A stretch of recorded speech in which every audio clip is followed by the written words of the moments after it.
Medieval times were brutal. Torture was common and death was never far away.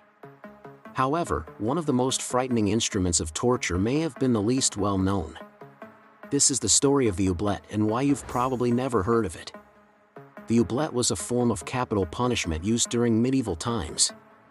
It was a form of execution by hanging, but with an extremely gruesome twist. In order to carry out this punishment, two people were required. One would be the hangman and the other would be the victim's close friend or relative who was coerced into carrying out the sentence. While the victim was still alive, the friend or relative would approach the person and cut their genitals off. The victim would then be hung upside down from a gallows with the head facing towards the person who had mutilated them. To add insult to injury, the executioner would then take the entrails from the victim's body and stuff them into the victim's mouth before the person was fully dead. Once the person was dead, the genitals would be cut off the corpse and thrown into the crowd to be trampled on and mocked. In some cases, the genitals were cut off while the victim was still alive, but the victim was left to dangle from the gallows for hours in excruciating pain. Eventually, the victim would die and then the executioner would come along and remove the intestines and stuff them in the victim's mouth. As mentioned, the genitals would then be thrown into the crowd. Why was this punishment reserved for only the worst criminals?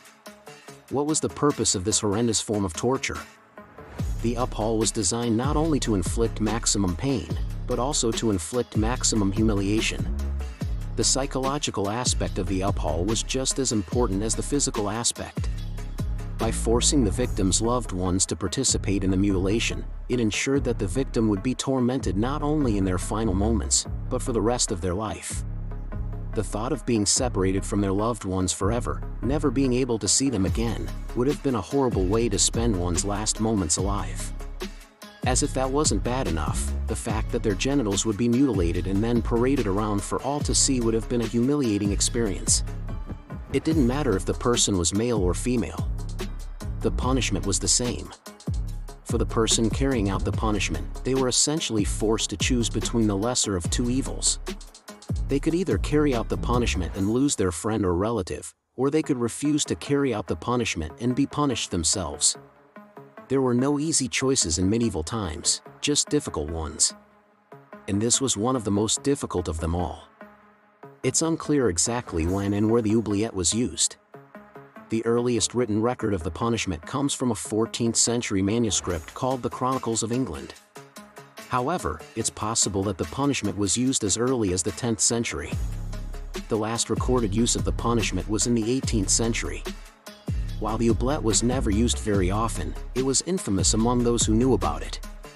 The French writer Victor Hugo described it as a punishment so cruel and unusual that it was reserved for the worst criminals. He said it was used only when the criminal had shown a total disregard for human life and had committed the most heinous of crimes. Do you think the oubliette was a necessary form of punishment? Let me know your thoughts in the comments. And if you enjoyed this video, make sure to check out more content. I'm the host. Thanks for watching.